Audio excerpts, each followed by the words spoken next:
अस्सलामुअलैकुम।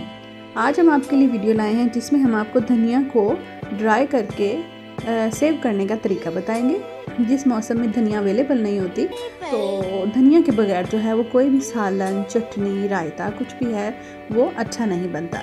इसलिए हम इस सीज़न में इसको ड्राई करके किसी भी बॉक्स में सेव कर लेंगे। जिस सीज़न में धनिया ना हो उसमें हम कैसे इसको यूज़ करेंगे। उसके लिए मैंने एक हरा धनिया की गुठी ली है जिसको मैंने बारीक बारीक काट लिया है। मैंने काटने से पहले इसको धो लिया था, ठीक है। अब मैं इसको काट के अगर आपने नहीं धोया तो आप काटने के बाद भी इसको धो सकते हैं। जब इसका पानी जो है वो निकल जाए उसके बाद आप लॉन के दुपट्टे के ऊपर इसको ड्राई करने के लिए डाल दें। ये देखें, मैंने लॉन के दुपट्टे के ऊपर इसको ड्राई करने रख दिया। मैंने हाफ़ दुपट्टे के ऊपर डाला है और जो दूसरा हाफ़ है वो मैं इसके ऊपर डालूँगी ताकि इसके ऊपर मक्खियाँ और जो मिट्टी है वो ना जाए। चैनल को सब्सक्राइब करना मत भूलिएगा।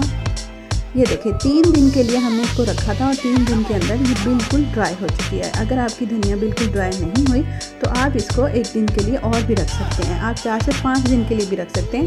ये मौसम पे डिपेंड करता है। मेरे पास धूप अच्छी थी तो ये देखें ये बिल्कुल खस्ता हो गई हैं, ठीक है। ये बिल्कुल सूख चुकी हैं। अब मैं इसे एक जार में भर लूँगी और इसको बाद में यूज़ करूँगी। Thanks for watching. Please subscribe my channel.